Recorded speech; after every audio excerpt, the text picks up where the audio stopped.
Have you found yourself stuck inside life? Well, my name is Steve Davis. I'm a director, One Star and Crowd One. Based in Christchurch in New Zealand, at the bottom of the world. And I know what it is like to be stuck inside life.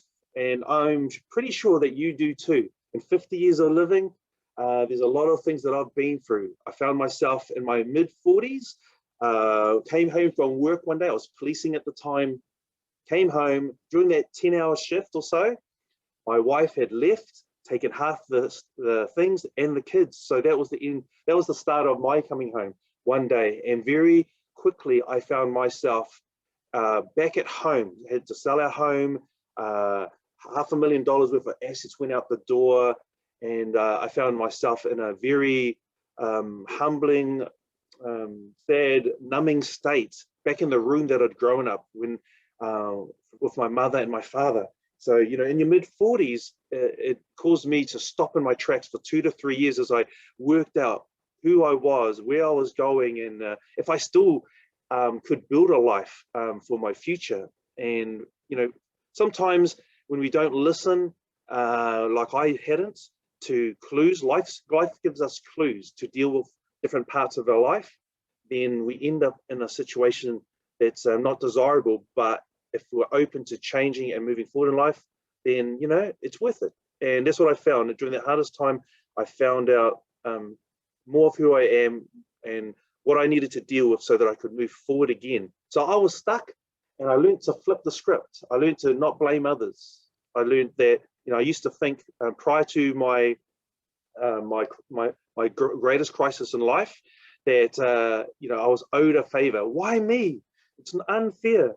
And then 2 to 3 years as I worked through that, I realized, well, why not me? The world's unfair. If it's unfair for everybody. So why not me? And so I just thought, well, who cares? I'm just going to get my life together.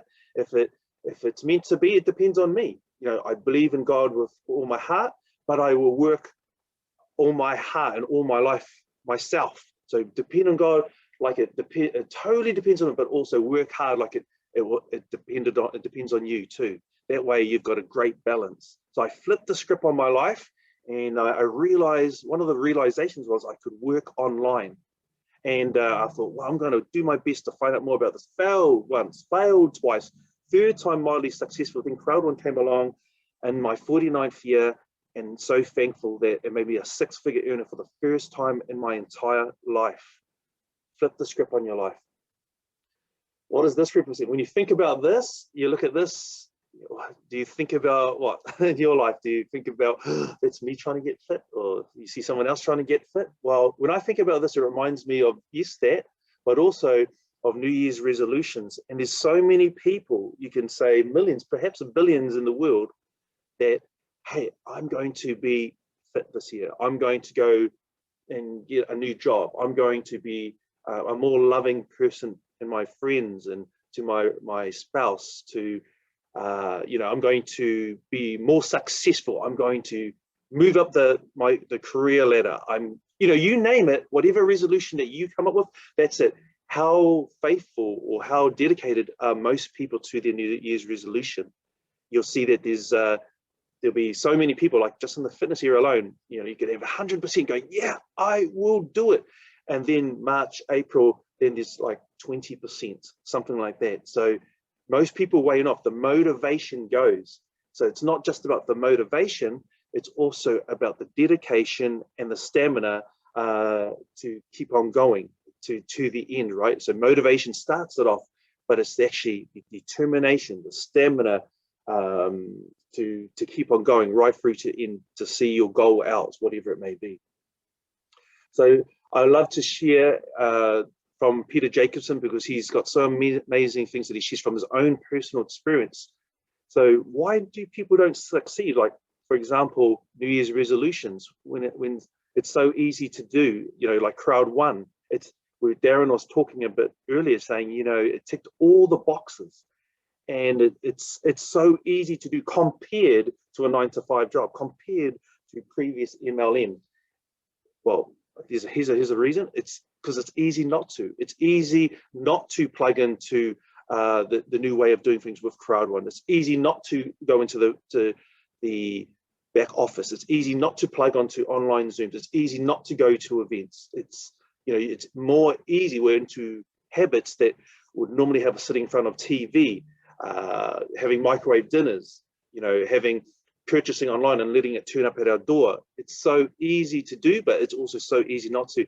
And that's similar to the New Year's resolutions, right? Is that it's so easy to say it. I will do this, but it's so easy not to do it when you don't feel like it. And that's where we've got to get past. Got to get past the feelings, got to get past the poor habits that we've built over perhaps a lifetime. So what does this represent? So many things on our mind, so many worries in our lives of what? Worries of the past. We've got yesterday's worries, the things that we've experienced, the things that we haven't healed from, we haven't let go, we haven't forgiven, and they can pull us down because energy spent looking backwards is not going to help us if we're not progressing from that, not healing from it, then it's stealing away from our present. And so it's really important that we recognize what's happened in the past, but also that we acknowledge and at least begin to let go. Because if we don't, it will take a hold of us in the present and drag us backwards. And that's not the way to live. The other thing that worries do is that a lot of people have future worries. And there is statistics out there that tell us that most worries that people are concerned about never actually occur. And so I love what the Bible says. It says, don't worry about tomorrow. It will take care of itself. Just worry about today, because that's basically all you've got. That's what you're guaranteed of. And I think if more of us took that to heart and didn't worry about the past, or dealt with it at least, and so we could move on. So when we look back, that we can go, you know what, I know my past, I feel my past, but it doesn't hold on to me anymore.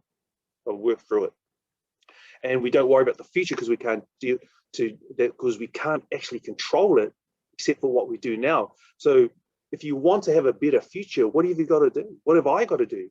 We've got to focus on the now, because that's all we've got. We've got right now, and then we've got the next right now, and then we've got the next right now. So the better we deal with now, the better the future is going to be. So those worries will be nullified, they'll be minimized or nullified. So really important to move forward and concentrate on the now rather than the past or the future. This successful people, they have the opposite of this. So what does unsuccessful people do? Have a habit to dwell on the circumstances that they don't want. What do successful people do? They have a habit to dwell on the circumstances that they do want. So maybe you can recognize in your life in the past, or maybe even right now, that, oh my goodness, I didn't realize that it's a habit to actually dwell on circumstances. Yeah, it is, whether they're positive or negative. So it's important that we recognize it so that we're able to change them. What we don't know, we won't change. And so I'm helping you here to be able to open up, to have an awareness of where you're at inside your life, so that you can be able to start to move forward or to progress even further. So what champion do you want to be? There are a lot of champions in life, and I was talking to John Fotsu just yesterday. We were having a great talk, and we're talking about this, and I said, you know what, you've inspired me. I'm going to do a post on this. I haven't, but I have included in the slide. And he says, we're talking about being champions. He said, you know what, sometimes some people are champion quitters. Some people are champion complainants. Others are champion success. What do you want to be? What do you want to be known for? When you think about it, do you find yourself, you know, getting so far and then you quit again? Always quitting, getting to that habit of quitting. You're a champion in that way. Or are you a complainer that when something happens and comes up, oh, you find yourself, now that maybe that I'm sharing this with you, wow, yes, I've got a bad habit of being a complainer rather than being a solution seeker. Or maybe you've learned to be success, you know, you're a champion success. No matter what knocks you down, you get up that next time. So you get knocked down 7, you get up 8, you get knocked down 8, you get up 9, whatever, in relationships, in finances, in every area, your family, in every area, or in any area of your life. So what do you want to be? What do you want to be known by?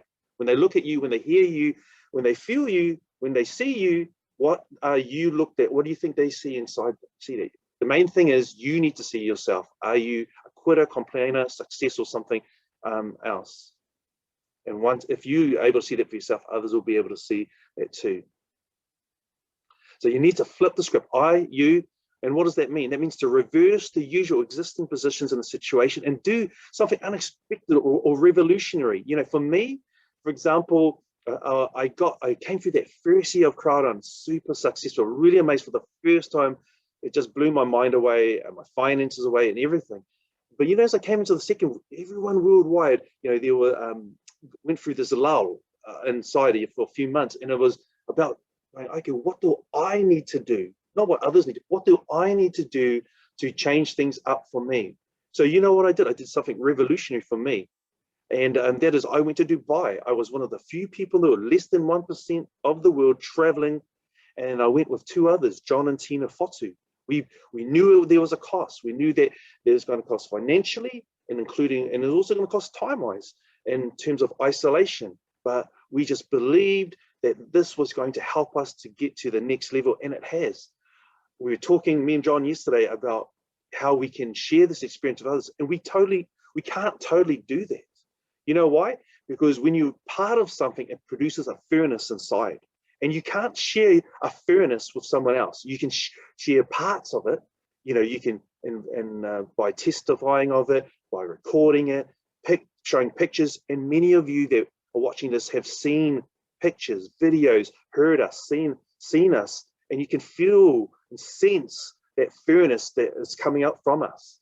You know what? The only way that you really get the full what's it called? The full impact of such a furnace is to experience it yourself. And that's true of anything in life. True in love, true inside experiences in life, travel or places and meeting people. And it's true in Crowd One in terms of growing your business. You've got to be in, and as Darren said earlier, 100% so that you can fully experience the furnace for yourself. So we always have a choice in anything inside life: relationships, business, friendships, family, every single area. And so we have the choice to either flee or to be scared of whatever it is, or to fight and to be loving. That's the two main choices we have. And we can change with them at any time. So you know what, we may have made poor decisions. It was a decision out of fear in the past. I won't speak to this person. I won't do that thing. I won't go there.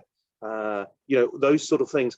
But you know, you can always change it at any time once you realize, you know what, that was a poor decision, a bad decision, and I made it out of fear, not faith. And you can flip the script on it, and you can say, you know what, this time I'm going to fight for that particular area of my life. This time I'm going to love like I've never loved before. Because if we are once bitten, twice shy in business, relationship, or any area of our life, you know what, you guarantee yourself to be 0% successful in that area. So the only way to be successful, or give you a chance or opportunity to be successful, is to make a choice to fight or love in that area. And so you'll take yourself from being 0% with the flee fear to having an opportunity, a chance, a probability, a guarantee even in fighting and loving for what is important to you. The goals, the vision, you know, your dreams for life. Not my dreams or vision or goal, it's yours. I have to make a choice every day to show up for my dreams, vision, and goal. And you have to make a decision for yourself. So it goes like this, that everybody has thoughts from the time we wake up to the time we sleep. We all encounter problems. We all have feelings that can come out of those obstacles, problems, or situations that we come across. And then from that, we have new thoughts about what we're going to do or not going to do, whether we take action or no action. So it's important as we go through life to you know, I remember, if I take myself an example, I used to have thoughts, I'm unlucky. So when situations would happen in front of me, I'd go, because I was thinking that I was unlucky, then when the problem or thing happened where I became a failure inside it, I'd go, there you go, I'm unlucky. So I felt unlucky, I thought unlucky, that was my new thoughts. And so my actions was, I'm not going to do that because I'm unlucky. But you know what? I realized through the hardest time of my life that one of those things is that I make luck. It's me that makes the luck. So, and there's a saying that goes, I find that the harder I work, the luckier I become. How about that? And so what I found since I had that realization, and that came through inspiration from outside of myself, by plugging into mentors that were ahead of me inside life, just life in general. And I listened to them and I thought, my gosh, I've been thinking wrong. I've been thinking poorly for a long period. In fact, most of my adult life in this area. So I flipped the script on it and that realization, and I started to go, you know what, I'm just going to work hard. I'm going to plug into competitions and all things like that. And you know what? I've found that I've become luckier and luckier and luckier because I changed my thoughts. So when I encounter a problem, a setback, an obstacle that says, oh, you didn't win this time, I don't think, oh, I'm unlucky. I go, you know what, not this time, next time. And something inside me grabs a hold of that. And then I have that new thought, yeah, let's go. And then I take that next action. What's the difference? I did a post on this just overnight. I can, I can't. And I said, you know what, if you tell me that you can or can't do something, I'm going to 100% believe you. 100%. I may not agree with you because I know that anybody can do anything and anybody can't do anything. It just depends on what they believe. See, I used to think that I can't, but now I know that I can. I can do anything that I set my mind and my heart to, and so can you. So, but the thing is, it depends on each individual, and the person has to make that choice. Let me tell you one example in my life, and it's in love a few years ago, and I remember going out with this person from, it doesn't matter where from, and so I did everything for that person. You know, I was financially in a good place, like I am now, and so I was able to fly them here, then everywhere. We were able to do lots of amazing things, and I loved on them like there was no tomorrow, because that's what you do. You throw yourself in 100%, not holding back, because you want to have that fairness between you, right? So I did that, but you know what? That person kept coming up against blockages in their own life, things that they hadn't dealt with from their past. And so no matter what I did, no matter what I bought, no matter where I took them, they could not get past that they were stuck inside themselves, that they didn't know how to love themselves. They didn't know how to, and so because they didn't know how to love themselves, they weren't able to receive love in tangible ways and intangible ways. So in the end, I agree with you. I tried many times, and I said, and then I had to agree with him. You believe you can't, and there's no way that I can change that, and I've got to let you go, because here you are, you're stuck, and I can't do anything with that. With you, I can't help you because you are not in a place where you can help yourself. So in that relationship, I never let go of the friendship, but in the relationship, I said, okay, I'm going on, and I'm going to have to leave you there because you're there, and I accept that you can't. I accept that you can't. I don't agree that that's where you should stay, but I cannot change you, and that's up to you. So yeah, they were there, and I moved on. Two different places in life. So it's always up to each of us to make that decision. And it's really important that you put yourself around like-minded, like-hearted people that can help you to move forward inside life, because we can only do so much by ourselves. Our core belief system, our self-image, decides our actions or no actions. So as I gave in that example before, as I've told you a little bit about my own life, is that it's so important to work on our self-belief system, our self-image. And that's why I love Peter Jacobson. That's why I love personal development. And that can be anything. It could be nature. You could walk out there and you could be just blown away by what you see there. Or you could be blown away by personal development from mentors online or at events offline or something else. I get inspired by watching movies. Something inside there triggers something positive inside me, and I go, wow, that's such a great point. I loved how they put that. And then emotionally, there's a connection which helps me to break free of something and to move forward in my life. Whatever it is, we need to keep on growing inside our life. And I'm going to help you, give you a few keys to help you move forward. So whether you think you can or think you can't, you're totally right. So why don't we work on changing what we think we can and what we think we can't. Lessen the can't and increase the can. And this is from the great inventor, Henry Ford. He made the Ford, this is where Ford comes from, you know, the Ford motor car? Yep, started way back in the early 1900s, maybe even a bit before, early 1900s, and put out these cars. And And I think one of his sayings was, yes, it can be, you can make anything you like as long as it's a Model T Ford. So yeah, famous, created something incredible, and that's something from him. How are you going to become more successful? Well, you've got to be someone more. You've got to grow yourself more before you can do. Because if you do something and then someone hits you back, and you feel like you're a failure or your insecurities get kicked in, you know what? You're going to stop your action. That's why it's so important that, like, when people knock me down, I just get back up, because it's not about them, it's about me. See, when we get knocked back and it affects us, the question should be to ourselves, why am I affected in such a way by that person knocking me back? Because if you're at McDonald's and you say no to them, oh no, I don't want to have a Big Mac, I don't want to have extra fries, do you think the person on the other side is going to feel any aggrieved by it? No, they're not. They're just going to carry on. They thank you, and then they're going to take your order and they're going to provide your products. And the same with us, whether it's relationship or business or otherwise. But let's just bring it to crowd one, for example. And it's like, if someone knocks you back because you ask them, hey, do you want to be part of this amazing business? And you get knocked back and feel, oh, man, I feel like I'm a failure. Why? Why are you a failure? They couldn't see it. You'll just be better next time for it, right? You'll learn how to share it better. You'll learn how to be the teaser, not the movie. You'll learn how to just share your excitement. I'm excited because I've got something that's changing my life. Do you want to know about that? They go, yeah, if it's exciting and it's changing your life, sure, I'll be interested in that. But regardless of whether you get knocked back or not, ask yourself the question, why do I feel aggrieved if you do? And then work on yourself, so that if you get knocked out, you'll carry on doing it. It won't matter. Because if you do, that's when you can have, right? That's when you can have, so that you can give away to others. Now, I shared a story the other day about a bucket with holes in it. You know what? It's very hard to share with others if your bucket is always empty because it's got holes in it from your experiences and that you've had in your life. So it's really important. That's why I talk about acknowledging the past, working on plugging up those holes so that your bucket can fill up and overflow into other people's into other people's lives. Because with holes, what can happen? Holes, yes, they will still bless other.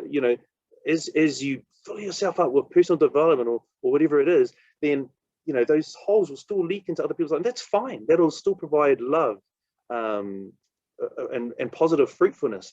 But how much better when your bucket keeps full and overflowing? It's like that furnace is giving out over and over again. You can even attach a tap to it, and then you can just, at will, you'll be able to turn it on and give some of that, whatever that furnace is inside you, to others.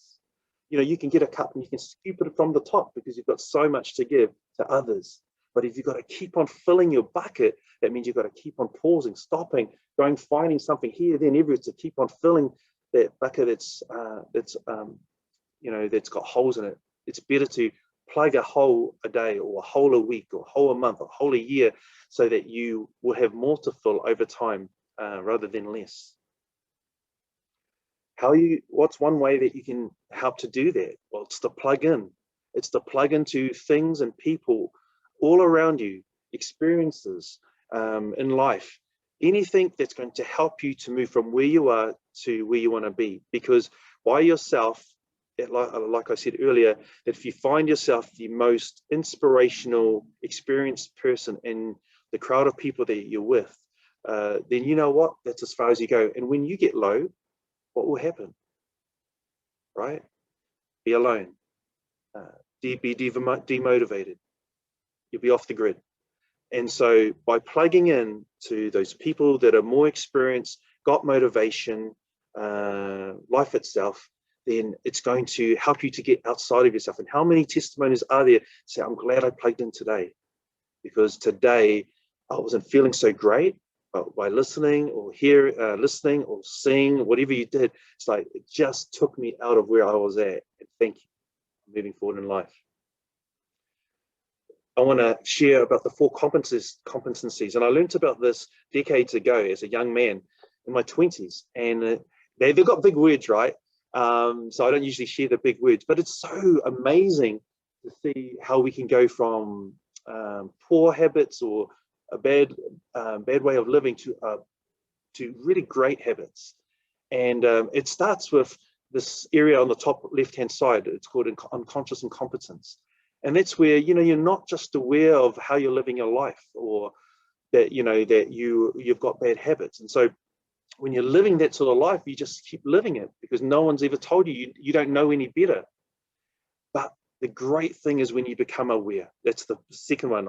The conscious incompetence is when you suddenly, something out of the blue happens and you become aware, my gosh, like me, I've been thinking bad luck and I thought that was a guaranteed for life.